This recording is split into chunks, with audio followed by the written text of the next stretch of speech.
მამუკა ხაზარაძეს აღკვეთის ღონისძიების სახით 50,000 ლარიანი გირაო შეეფარდა გადაწყვეტილება თბილისის საქალაქო სასამართლოს მოსამართლემ მიიღო. ხაზარაძეს ბრალდება პარლამენტის დროებითი საგამოძიებო კომისიის მოთხოვნის შეუსრულებლობის ფაქტზე აქვს წარდგენილი. ხაზარაძე კომისიამ ნავთობ კომპანია მაგნატის საქმეზე დაიბარა, თუმცა ის სხდომაზე არ გამოცხადდა. ჩემი არ გამოცხადდება არალეგიტიმურ სასამართლოში შესაბამისად მის მიერ შექმნილ არალეგიტიმურ კომისიაში არის ჩემი შეგნებული ნაბიჯი.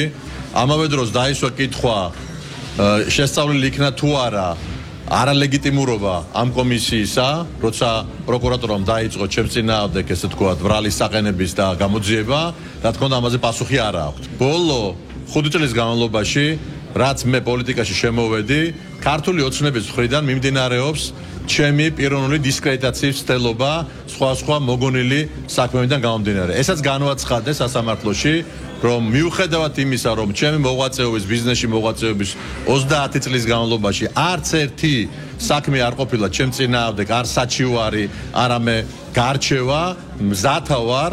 მიუხედავად იმისა, რომ 14 წლის წინანდელ, 15 წლის წინანდელ რაღაც აბსურდულ ზღაპრებს ყვებიან, მზათა ვარ ამ სასამართლოში გავცე კვალიფიციური პასუხი თუ მსგავსი რამ არსებობს.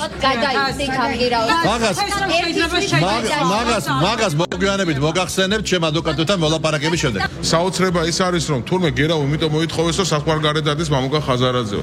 მამუკა ხაზარაძე წინა გამოგონილი ბრალდების დროსაც დადიოდა საზღვარგარეთ და იცოდა რა შეიძლება და ყოფილიყო მის მიმართ რეპრესიები რა მიუხედავად ამისა ის ყოველთვის საქართველოში ბრუნდებოდა და სასამართლო განაჩენის გამოცხადების დროსაც საქართველოში იყო. ჩვენ არ ცხოვრობთ სამართლებრივ სახელმწიფოში, აქედან გამომდინარე, რამე სამართლებრივი პოლიტიკური სამართლებრივი გათვლები შეუძლებელია, აქედან გამომდინარე სამართლებრივ შეფასებას და გათვლებს ამასთან დაკავშირებით მე ვერ გავაკეთებ.